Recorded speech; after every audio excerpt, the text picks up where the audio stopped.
የማለዳ ወጥመድ እውነተኛ ታሪክ አበራሽ በቀለ እንደተረከችው መታሰቢያነቱ በጠለፋ ምክንያት ልባቸው ለተሰበረ ህልማቸው ለተቀጨ ምስኪን ሴቶች ክፍል 3 ምዕራፍ 20 እኔ ከተጠለፍ ከ17 ዓመታት በኋላ በሐርሜ ተቀጥሬ በ2005 ዓመተ ምህረት ስራ ሲጀምር በሙኔሳ ወረዳ የሚጠለፉ ሴቶች ቁጥር በእጅጉ ቀንሷል። የቀነሰው ግን ወንዶቹ ሽማግሌ ልከው በጨዋ ደንብ ማግባት ስለጀመሩ ሳይሆን የጋብቻ ቁጥር በአስገራሚ መጠን ስለቀነሰ ነው። ጋብቻ የቀነሰበትን ምክንያት ለማወቅ ጠለቅ ያለ ጥናት ማድረግ የሚገባ ቢሆንም ብዙ ሰዎች የሚስማሙባቸው ሁለት ምክንያቶች ግን አሉ። አንደኛው እስከ ሁለተኛ ደረጃ የተማሩ ወጣቶች የግብርና ስራ ለመስራት ፈቃደኛ ለመሆናቸው ሲሆን፣ ሁለተኛውና ዋነኛው ምክንያት ደግሞ ወጣት ሴቶች ወደ አረብ ሀገሮች መጉረፋቸው ነው። ሁለተኛ ደረጃ የደረሱ በተለይ 10ኛ ክፍልን ያጠናቀቁ ወጣቶች አርሶ አደር ከመሆን በፋብሪካዎች ወይም በባለሀብቶች እርሻ ውስጥ ተቀጥረው መስራትን ይመርጣሉ። ዝዋይ ሐይቅ አካባቢ ከግብርና ጋር የተያያዙ በርካታ ኢንቨስትመንቶች አሉ። እነዚህ ወጣቶች በእነዚህ ድርጅቶች ውስጥ ይቀጠራሉ። ኑሯቸው ከእጅ ወደ አፍ ቢሆንም ከአርሶ አደርነት ይልቅ ወዛደርነትን ይመርጣሉ። በእርግጥ የግብርና ስራ ለመስራት መሬት ያስፈልጋል። መሬት የሌላቸውና በትምህርታቸው ገፍተው ከከፍተኛ የትምህርት ተቋማት መመረቅ ያልቻሉት ተቀጣሪ ሰራተኞች ቢሆኑ አያስገርምም። የሁለተኛ ደረጃ ትምህርታቸውን ያጠናቀቁ በርከት ያሉ ወጣቶች መሬት ከወላጆቻቸው ማግኘት እየቻሉ ነው የግብርና ስራን ለመስራት የማይመርጡት። አንዳንዶቹ የንግድ ስራ ይሰራሉ። ህጋዊው አማራጭ ጠባብ ስለሆነ አንዳንድ ወንዶች በህገወጥ መልኩ ከሀገር ለመውጣት ይሞክራሉ። ሴቶቹ ግን እዚሁ ተቀጥረው የማይሰሩ ከሆነ ወደ አረብ ሀገር ይሄዳሉ። በአብዛኛው አረብ ሀገር የሚሄዱት በቤተሰብ ግፊት ነው። አረብ ሀገር ሴትን ልጅ መላክ ፋሽን ሆኗል። እገሌ 2 ልጆቹን አረብ ሀገር ላከ፣ የእንቶኔ ልጅ ከአረብ ሀገር ገንዘብ ልካላት ቆርቆሮ ቤት ሰራ የመሳሰሉ ወሬዎች አረብ ሀገር ልጆቻቸውን ያላኩ ወላጆችን እነሱም የቀዳሚዎቹን ፈለግ እንዲከተሉ የሚቆሰቁሱና የሚያነሳሱ ናቸው። አንዳንድ ቤተሰቦች ደግሞ ልጃቸው ትዳርና ስራ ሳይኖራት አብራቸው መቀመጧን ስለማይፈልጉ ከዓይናቸው እንድትርቅ በሚል ወደ አረብ ሀገር ይልካሉ። ማንም ሴቶቹ አረብ ሀገር ሄደው ስለሚያዩት ፍዳ፣ በአሰሪዎቻቸው ስለሚደርስባቸው በደል፣ ስለሚያጋጥማቸው እስከ እብደት የሚያደርስ የስነ ልቦና ቀውስ የሚጨነቅ የለም። በማራኪ የደላላ ስብከትና በሚያስቀኑ የስኬት ዜናዎች የነሆለለ ወላጅና ቤተሰብ ብዙ ጊዜ የሚያስበው ልጅቷ ስለምትልከው ገንዘብ ብቻ ነው። መብራት ከሌለበት የገጠር መንደር ወደ አረብ ሀገር የሚሄዱትን ትተን ትንሽ ሻል በሚለው በወረዳው ዋና ከተማ ቀርሳ ተወልደውና አድገው ወደ አረብ ሀገራት ለስራ የሚላኩና የሚሄዱ ወጣት ሴቶች ስለ ዘመናዊ ህይወት፣ ስለ ዘመናዊ የቤት ዕቃዎች ምንም የሚያውቁት ነገር የለም። አንዳንዶቹ ከወሎ መታ የሽንት ቤት አጠቃቀም ባለማወቋ በ2 ቀኗ ወደ ሀገሯ ባሰራዊያ እንደተላከች ምስኪን የገጠር ልጅ ዘመናዊ ሽንት ቤት ምን እንደሚመስል እንኳን የማያውቁ፣ ሽንት ቤት ገብተው የቱ ጋር እንደሚቀመጡ ግራ የሚገባቸው፣ ለዘመናዊ ኑሮ ሩቅ የሆኑ ናቸው። በአረብ ሀገር እየሰሩ ገንዘብ የሚልኩ እንዳሉ ሁሉ በተለያዩ ምክንያቶች ሞተው ሬሳቸውን ለመቅበር ወላጆቻቸው በፍርድ ቤት በኩል ፈቃዳቸውን እንዲገልጹ የሚጠየቁበትም አጋጣሚ አለ። በ2007 ዓመተ ምህረት ከ5 የማያንሱ የወረዳው ልጆች በአረብ ሀገሮች ሞተው የቀብር ፈቃድ ወላጆቻቸው ተጠይቀዋል። እንዲህ አይነቱ አስከፊ ዜና ወላጆችን ከሚያስደነግጣቸው ይልቅ ለወላጆቿ ገንዘብ የምትልክ የጎረቤት ልጅ ስኬት ታሪክ ይማርካቸዋል። እናም ልጆቻቸውን ወደ ግዞት፣ ወደ እብደት፣ ወደ ሞት ይገፏቸዋል። እጅግ የሚያሳዝነው ከሙኔሳ ወረዳ ልጆቻቸውን አረብ ሀገር የሚልኩ ወላጆች ገንዘብ ያላቸው በኑሮ ሻል ያሉ ገበሬዎች መሆናቸው ነው። አረብ ሀገር ለመሄድ ከ10 እስከ 30 ሺህ ብር ወጪ ሊጠየቅ ይችላል። ይህንን ወጪ ለመሸፈን ደግሞ ደሃ አርሶ አደሮች አቅማቸው አይፈቅድም። የገንዘብ ችግር የሌለባቸው ወላጆች ለጉራና ተጨማሪ ገንዘብ ፍለጋ ልጆቻቸውን አላስፈላጊ መስዋዕትነት እንዲከፍሉ ያደርጓቸዋል። ከአረብ ሀገር ገንዘብ ይዘው ተመልሰው ራሳቸውን የቀየሩ ሴቶች በጣት የሚቆጠሩ ናቸው። እንዲያውም የሉም ማለት ይቀላል። ብዙዎቹ ቤተሰብ በመርዳት ገንዘባቸውን ይጨርሳሉ። መተው ሱቅ ወይም የሆነ ንግድ የጀመሩትም ብዙም ሲሳካላቸው አይታይም። እኔ ከአብዛኞቹ የተሻለ ገንዘብ አጠራቅሜያለሁ ማለት እችላለሁ። ከአሰሪ ተጽዕኖ ነፃ ሆኜ በራሴ እየተንቀሳቀስኩ የኮንትራት ስራ መስራቴ ጠቅሞኛል። ብዙዎቹ ግን በአሰሪዎቻቸው ቁጥጥር ስር ሆነው በትንሽ ደሞዝ ለበርካታ ዓመታት ጉልበታቸውን ሲበዘበዙ የኖሩ ናቸው። አንዳንድ ባሎች ሚስቶቻቸውን አረብ ሀገር ልከው እነሱ በሚልኩላቸው ገንዘብ ጥሎሽ ከፍለው ሌላ ሴት ያገባሉ ይባላል። ገንዘብ ስትልክ ኖራ አሁን ተጠራቅሞልኛል፣ አገሬ ተመልሼ በገንዘቡ እየሰራው እኔም ባለቤቴም በደስታ እንኖራለን ብላ ስትመለስ ያ መስዋዕትነት የከፈለችለት ባሏ ከሌላ ሚስት ጋር ሆኖ ገንዘቧም ጠፍቶ ስታገኘው ምን ሊሰማት እንደሚችል መገመት አያዳግትም። በሙኔሳም ሆነ በአጠቃላይ በአርሲ ወንዶቹን ለጠለፋ የሚያነሳሳ ሌላ መሰረታዊ ችግር ጥሎሽ ነው። ብዙ ወላጆች ሴት ልጆቻቸውን ለመስጠት ከ40 ሺህ ብር በላይ ጥሎሽ ይጠይቃሉ። የእርሻ መሬት የሌለው ተቀጥሮ የሚሰራ አንድ ወጣት ወንድ 40 ሺህ ብር ከየት ያመጣል?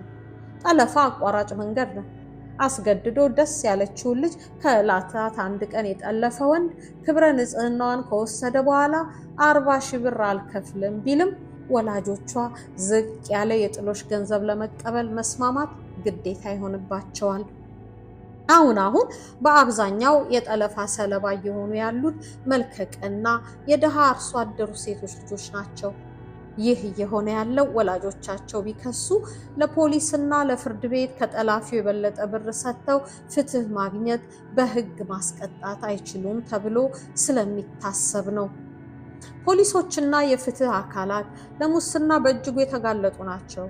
ወንጀለኛን ይዞ ወንጀለኛ ላይ ፈርዶ ማሳሰር ቀላል እየሆነ አይደለም። የበለጠ ገንዘብ ለሚሰጠው የፍትህ ሚዛን ያገድላል።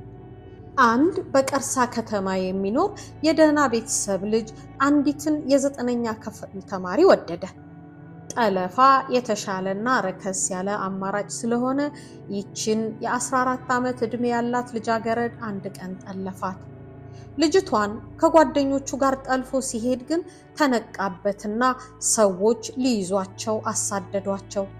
ጠላፊውና ጓደኞቹ ከቀርሳ ወጣ ብሎ በሚገኘው ከሙኔሳ ተራሮች በርዝመቱ ቀዳሚ በሆነው 4193 ሜትር ከፍታ ባለው ጭቄ ተራራ ላይ ወዳለ ደን ልጅቷን ወሰዷት። በጫካው በተደበቁበት ጊዜም የሚያሳድዷቸው ሰዎች ሊደርሱባቸውና ሊይዟቸው እንደሆነ ሲረዳ ክብረ ንጽህናዋን ከወሰድኩ የኔ ትሆናለች በሚል እሳቤ ጓደኞቹ እጅና እግሯን ይዘውለት በቀን ብርሃን ልጅቷን ደፈራት። የዚህ ወንጀል አሳዛኝነት እዚህ ጋር ያበቃ። ደፋሪው ወጣት እድሜዋ ለአቅመ ሔዋን ያልደረሰ ልጃገረድን በመድፈር ወንጀል ተከሶ የሙኔሳ ወረዳ ፍርድ ቤት ቀረበ። የደፋሪው ዘመዶች ለዳኛው ጠቀም ያለ ገንዘብ ለማባበያ ለመስጠት ፈልገው ዳኛው ስነ ምግባር ያላቸው ሰው ስለነበሩ አልቀበልም አሉ። ወንጀሉ በግልጽ የተፈጸመ በቀላሉም ሊካድ የማይቻል በመሆኑ የ12 ዓመት እስራት በጠላፊው ላይ ተፈረደበት። ወጣቱ አሰላ ከተማ ለሚገኘው የአርሲ ዞን ፍርድ ቤት ይግባኝ አለ። ፍርዱም በአስገራሚ ሁኔታ ቀሎ 2 ዓመት ብቻ እንዲታሰር ተፈረደለት። ለምን ፍትህ ተዛባ?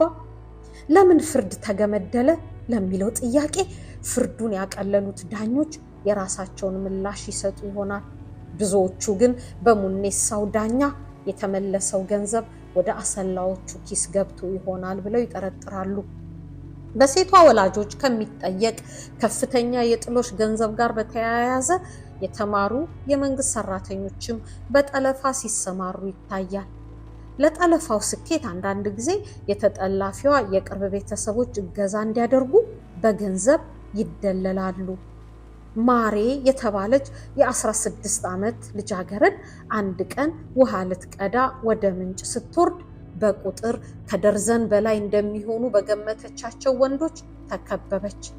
ለአንዲት ጠይም፣ ቀጭን፣ ረጅም፣ መልከ መልካም ልጃገረድ ነበር የወንዶቹ ሰራዊት የተሰማራው። የስምሪቱ የበላይ ተቆጣጣሪና የአሳዛኙ ትዕይንት መሪ ተዋናይ ጠላፊው መምህር ነው። ልጅቷን እየደበደቡ መሬት ለመሬት እግሯን ይዘው እየጎተቱ ወሰዷል። የጠላፊዎቹን ጭካኔ ተረድታ አርፋ እንድትቀመጥ በሚል የተጠለፈችን ሴት ማሰቃየት ደንብ ነው። የሚያስደንቀው ከዚህ ጠለፋ በስተጀርባ የማሬ ወንድም መኖሩ ነው። እህቱ በቀላሉ ልትጠለፍ የምትችልበትን ቦታና ጊዜ በማሳወቅ ከተጠለፈችም በኋላ ወላጆቹ ጋብቻውን ያለ ብዙ ማቅማማትና ማንገራገር እንዲቀበሉት በማድረግ በኩል ቁልፍ ሚና ተጫውቷል። ማሬ ስሟ ተቀይሯል። ከሁሉም ነገር ትምህርቷን የምታስቀድም ጎበዝ ተማሪ ነበረች። ትምህርቷ ተቋርጦ እስረኛ ሆነች። በዚህ ላይ ጠላፊዋን ስለጠላችው ባልነቱን ልትቀበለው አልቻለችም። የወሲብ ግንኙነት እንዲያደርጉ ሲያስገድዳት ማሬ ዘወትር ትቃወመውና ታለቅስ ነበር። ክብረ ንጽህናዋን እንደወሰደውና ከዚህ በኋላ ከእርሱ ጋር ተጋብታ ከመኖር ውጪ ሌላ ምርጫ እንደሌላት እየነገረ በቁጣም በልምምጥም ሊያግባባት ቢሞክርም ማሬ በጭራሽ መረጋጋት አልቻለችም። ሰውየውን አምርራ ጠላችው። ተጠልፋ ከአንድ ወር በላይ እስረኛ ሆና በቆየችበት ጊዜ ሁሉ የዘወትር ህልምና ምኞቷ ከዚያ ቤት ማምለጥ፣ ያን ማድረግ ካልቻለች ራሷን ማጥፋት ነበር። ሁለቱንም ለማድረግ እንዳትችል ግን ጠባቂ ተመድቦላታል። ማሬ በዚህ ሁኔታ ውስጥ እያለች ታላቅ እህቷ ጫልቱ ለሳምንታት ደብዛዋ የጠፋውን የምትወዳት ታናሽ እህቷ የት እንዳለች ለማወቅ ጥረት ታደርግ ነበር። አንድ ቀን ተሳክቶላት አንድ የሚነግራት ሰው አገኘች። ጫልቱ እህቷ ያለችበት ቦታ ስትሄድ እህቷን ማምጣት አልነበረም ዋነኛ ዓላማዋ፣ ደህንነቷን ማረጋገጥ እንጂ። ጠላፊውንና ዘመዶቹን እንዲሁም የናፈቀቻትን ታናሽ እህቷን አገኘች። እህቷ ደስተኛ እንዳልሆነች ከሁኔታዋ ብትረዳም ምን ያህል ጥልቅ ምሬት ውስጥ እንዳለች ግን አልተገነዘበችም ነበር። እንደ ስጦታ ያመጣችላትን ልብስ ሰጥታት ከጠላፊውና ዘመዶቹ ጋር ወዳጃዊ ጨዋታ ስትጫወት ቆየች። በመሃል እህትማማቾቹ ብቻቸውን የሆኑበት አጋጣሚ ተፈጠረ። ጫልቱ ማሬ እንዴት ነሽ አለቻት። ዛሬ ከዚህ ቤት ካልወሰድሽ ዳግመኛ በህይወት አንገናኝም አለቻት ማሬ። ጫልቱ የእህቷን ቆራጥ አቋም የበለጠ ለመረዳት ፈለገች። ወደሽው ተመካክራችሁ አይደል የጠለፈሽ? ኧረ በጭራሽ እንደዚህ አይደለም። እዚህ መኖር በጣም አስጠልቶኛል። ዛሬ ካልወሰድሽኝ ራሴን እገድላለሁ አለች ማሬ በምሬት። ጫልቱ እህቷን ለማዳን ወሰነች። ከሰዎቹ ጋር የነበራቸውን መልካም ግንኙነት በውሸት ፈገግታ በታጀበ ጨዋታ እያዋዛች እህቴ መልካም ባልና አማቶች በማግኘቷ በጣም ደስ ብሎኛል፣ እንደናንተ አይነት ዘመድ ስላለኝ ኮርቻለሁ እያለች ሸነገለቻቸው። ጠላፊው በበኩሉ አንቺ ጥሩ ሰው ነሽ፣ እህትሽን እስቲ ምከሪያት፣ አስቸጋሪ ሰው ናት አላት። አንተን የመሰለ ባል አግኝታ ከዚህ በኋላማ ተረጋግታ ትዳሯን አጥብቃ ይዛ መኖር ነው ያለባት ብላው ወደ ማሬ ዞራ አንቺ ስርዓት ይዞ መኖር ነው እንጂ የምን ማስቸገር ነው? እንደዚህ አይነት ቤተሰብ አግኝተሽማ ደስተኛ ነው መሆን ያለብሽ ብላ ገሰጸቻት። ማሬ የእህቷን ግሳጼ የተቀበለች መስላ እሺ አለች። ለደቂቃዎች መከረቻት። ጠላፊውና ዘመዶቹ ጫልቱን አመኗት። ማሬን ስለመከረችላቸው አመሰገኗት። በመምጣቷ በጣም ተደሰቱ። በመጨረሻም ጫልቱ ተሰናብታቸው ልትወጣ ስትል ማሬ ሸኝተኝ ትመለስ አለች። ሰዎቹ ጫልቱን ቢያምኗትም ማሬን አያምኗትምና አንድ ወጠምሻ ወጣት እንዲከተላቸው አድርገው ማሬ ታላቅ እህቷን እንድትሸኝ ፈቀዱ። ከቤት ከወጡ በኋላ እህትማማቾቹ በአይኖቻቸው እየተነጋገሩ ጫልቱ አብሯቸው ላለው ወጣት ቤት የጀመረችውን ሽንገላ ቀጥላ ስለ ቤተሰቡ የተሰማትን መልካም ስሜት እየወሸከተችለት ተጓዙ። ኧረ በቃ እንመለስ ሲል ቆይ እንጂ ትንሽ መንገድ ጨምራችሁ ሸኙኝ፣ የምወዳት እህቴ እኮ ናት፣ ትንሽ ትሸኘኝ እንጂ እያለች እያባበለች ሩቅ መንገድ ሄዱ። መምህሩ የማሬ ጠላፊ የሚያስተምርበት ትምህርት ቤት ሲደርሱ አጃቢው ወጣት ዳግመኛ የንመለስ ጥያቄ አቀረበ። ጫልቱ አሁንም እያግባባች ከትምህርት ቤቱ ጥቂት 100 ሜትሮች ርቃ ወሰደችው። ከፊት ለፊታቸው የመኪና መንገድ ስታይ ወጣቱን ክንዱን ጭምቅ አድርጋ ይዛ ሂጂ ማሬ ሩጪ፣ እኔ ይዘዋለሁ ሩጪ ብላ ጮኸች። ማሬ ከሞት ለማምለጥ የምሯን ሮጠች። አጃቢያቸው ያልጠበቀው ነገር በመከሰቱ ደነገጠ። ከድንጋጤው ተረጋግቶ ከጫልቱ እጆች ራሱን ለማስለቀቅና ማሬን ለመከተል ሞከረ። ጫልቱ ወጣቱን እንቅ አድርጋ ይዛ እንዲሮጥ አልፈቀደችለትም። አለቅም አለችው። አንድ እጁን እንደምንም እያላቀቀ በጥፊና በቡጢ ቢመታትም ጫልቱ ወይ ፍንክች የማትበገር ሆነች። አጥብቃ ይዛው አላራምደው አለች። ድብደባው ሲበዛባት እሷም ትመታው ጀመር። ድብድቡ በሴትና በወንድ መካከል ስለሆነ በቀላሉ ያሸንፋታል ተብሎ ይታሰብ ይሆናል። ለእህቷ ስትል እስከ ሞት ድረስ ለመታገል ከልቧ ቆርጣ የነበረችውን ጫልቱን ማሸነፍ ግን ወጣቱ አልሆነለትም። ማሬ በሩጫ ከአይን ተሰውራ ርቃለች። ወጣቱ ከአጭሯና ቀጭኗ ጫልቱ ራሱን እንደምንም አላቆ 2 እርምጃ ሳይራመድ እንደ ነብር ተወርውራ ትይዘዋለች። እልህ ይዟት ሲመታት ከሱ የላቀ እልህ ካላት ከጫልቱ ቡጢና ጡቻ ይሰነዘርበታል። ለሚደርስበት ቡጢ ምላሽ ሲሰጥ ማሬ እየራቀች ነው። ቆራጧና ጀግናዋ ጫልቱ ቢመታትም አትወድቅም፣ አትለቀውም።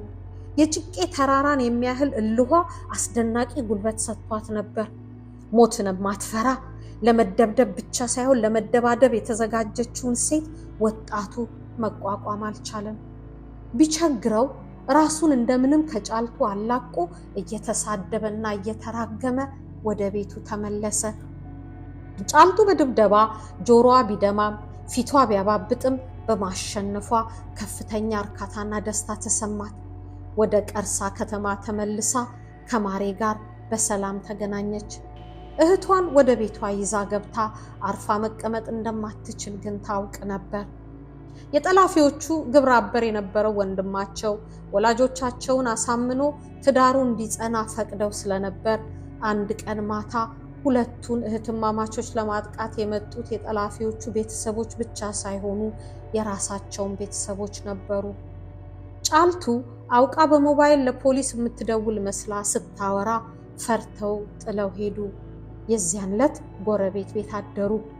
ጫልቱ በቀጣዩ ቀን ፖሊስ ጣቢያ ሄዳ ሁኔታውን ስታስረዳ ፖሊሶቹ የእህቷን የትዳር ዕድል እንዳደናቀፈች ነግረው ሂጂ ከዚህ ብለው አባረሯት። ፖሊሶቹ የሴት ልጅ ችግር የማይገባቸው እንደሆኑና ምናልባት ከባላጋራዎቻቸው ጉቦ የተቀበሉ ሊሆኑ እንደሚችሉ ገመተች። ለአንድ ወር በሃርሜ ግቢ ባለው ቤተ መጻሕፍት ውስጥ ተደብቀው እዚያ እየዋሉና እያደሩ ቆዩ። ሃርሜ ማሬን አሰላ ከተማ ወስዶ የኤችአይቪ ቫይረስ ምርመራና የማህፀን ሕክምና እንዲደረግላት አደረገ። ከቫይረሱ ነፃ ነበረች። መምህሩ ከጥቂት ወራት በኋላ ሌላ ሴት እስኪያገባ ሁለቱ እህትማማቾች ብዙ ዛቻዎች ደርሷቸዋል። ሃርሜ ለማሬ የትምህርት ወጪ መሸፈኛ በወር 200 ብር እየሰጣት ጫልቱና ማሬ በቀርሳ እየኖሩ ነው። ማሬ አሁን በትምህርቷ በርትታ ጥሩ ውጤት እያመጣች ነው። ጠለፋው ግን ከባድ የስነ ልቦና ቀውስ አድርሶባታል። በማሬ ፊት ላይ ፈገግታን ማግኘት በአውሮፓ ክረምት ደማቅ ፀሐይ ሰማይ ላይ ወጥታ ለማየት እንደመመኘት ነው። ጠለፋው ከቤተሰቦቿም ነጥሏት ከልብ የማይወጣ ከባድ ሐዘን አሸክሟታል። በሃርሜ ድጋፍ ትምህርቷን መከታተል መቻሏ ግን ከፍተኛ መጽናኛና ተስፋ ሆኗታል። አልፎ አልፎ ጠለፋ በሴቶች ፈቃድ ሊደረግ ይችላል።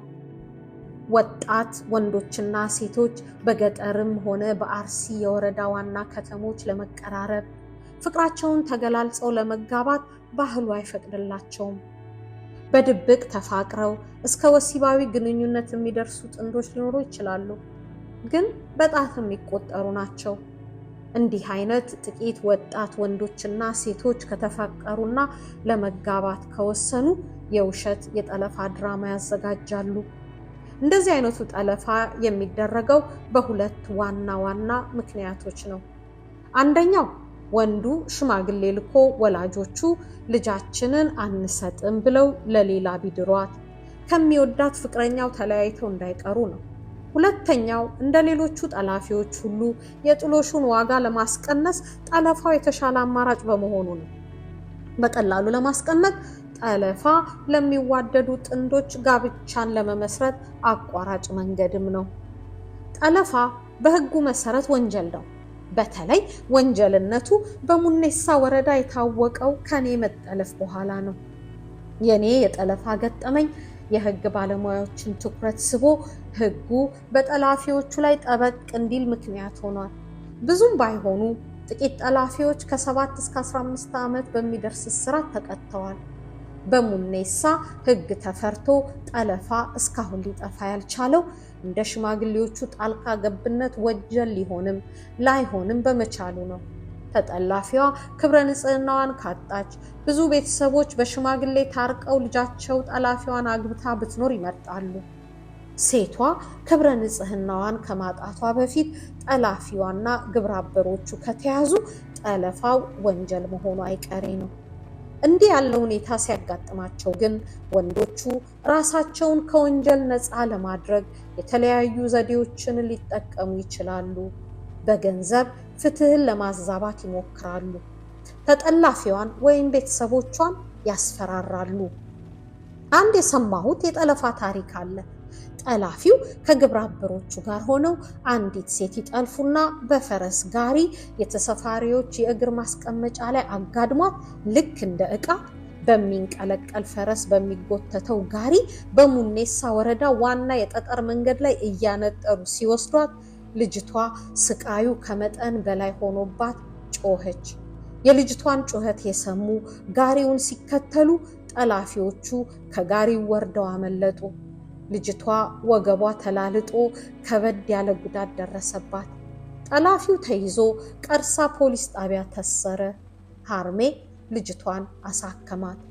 ወጣቱ ጠላፊ የፍርድ ሂደቱን ከሚከታተልበት የፖሊስ ጣቢያ ሆኖ የተለያዩ የማስፈራሪያ ዛቻዎች በዘመዶቹና ጓደኞቹ አማካኝነት ለልጅቷ ይልክ ነበር። ብታሰር በሕይወት አትኖሪያትም፣ እገልሻለሁ የሚሉ የማስፈራሪያ መልእክቶች በየጊዜው ሲደርሳት የድሃ ቤተሰብ ልጅ የሆነችው ወጣት ተሸበረች። ሃርሜ የሙያ ስልጠና ሊሰጣት በዝግጅት ላይ ያለች ድንገት ጠፋች። የወጣቱን ዛቻና ማስፈራሪያ መቋቋም ስላልቻለች ወንጀለኛ ሳትሆን እንደ ወንጀለኛ፣ ተበዳይ ስትሆን እንደ በዳይ ለመሰደድ ተገደደች። በአጠቃላይ ለሃርሜ ቀርሳ ላይ ተቀጥሬ ስሰራ እንደተረዳሁት ጠለፋ በግድም በውድም ይደረጋል። በግድም በውድም የሚያደርጉት ወላጆች ሴቷን አልሰጥም እንዳይሉና የጥሎሽ ገንዘብ ቆልለው ጋብቻውን እንዳያደናቅፉት በሚል ነው። ጠለፋ አሁንም አልቀረም።